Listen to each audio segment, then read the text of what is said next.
السلام علیکم۔ بہت بڑی ڈیولپمنٹ سامنے آئی ہے۔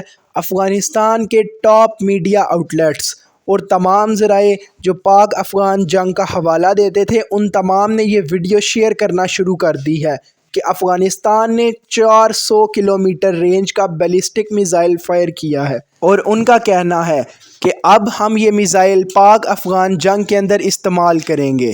افغانستان کے وزیر دفاع اس وقت قطر کے اندر پاک افغان جنگ کی سیز فائر کے لیے بات چیت کر رہے ہیں، جبکہ پیچھے تمام افغانستان کا میڈیا اس بات کو رپورٹ کر رہا ہے کہ افغانستان نے 400 کلومیٹر کا میزائل بنا لیا ہے۔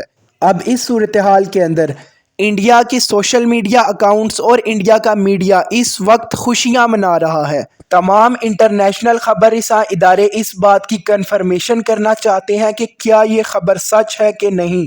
اب سوال یہ اٹھایا جا رہا ہے کہ اگر افغانستان کے پاس اتنی بڑی رینج کا میزائل آ گیا ہے تو کیا یہ انڈیا نے افغانستان کو فراہم کیا ہے؟ کیونکہ حالیہ انڈیا کے وزیر دفاع جے شنکر نے یہ بیان دیا ہے کہ پاکستان تمام ممالک کے اندر دہشت گردی پھیلا رہا ہے، اور پاک افغان جنگ کے اندر انڈیا مکمل طور پر افغانستان کے ساتھ کھڑا ہے، اور انڈیا کی تو یہ بہت بڑی خواہش ہے کہ وہ جو کام نہیں کر سکے وہ افغانستان کے ذریعے پاکستان کے شہروں میں تباہی پھیلائیں۔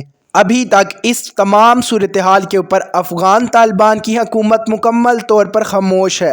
اگر وہ اس بات کا انکار کر دیتے ہیں تو تمام انڈیا اور افغان عوام کا پروپیگنڈا ختم ہو جائے گا، لیکن اگر طالبان گورنمنٹ آفیشیلی یہ کلیم کر لیتی ہے کہ ان کے پاس یہ جدید میزائل موجود ہے تو تب بھی پاکستان کے پاس اسے روکنے کے لیے جدید ترین ڈیفنس سسٹم موجود ہے۔ تو ناظرین، یہ تھی تمام ڈیولپمنٹ۔ افغانستان کے تمام میڈیا اور انڈین میڈیا کے اوپر بھی یہ نیوز چل رہی ہے کہ افغانستان کے پاس جدید میزائل آ چکا ہے۔ اس سلسلے میں جیسے ہی مزید کوئی نئی خبر آتی ہے میں آپ تک پہنچاتا ہوں۔ تب تک کے لیے چینل کو سبسکرائب کریں اور ویڈیو کو لائک کریں۔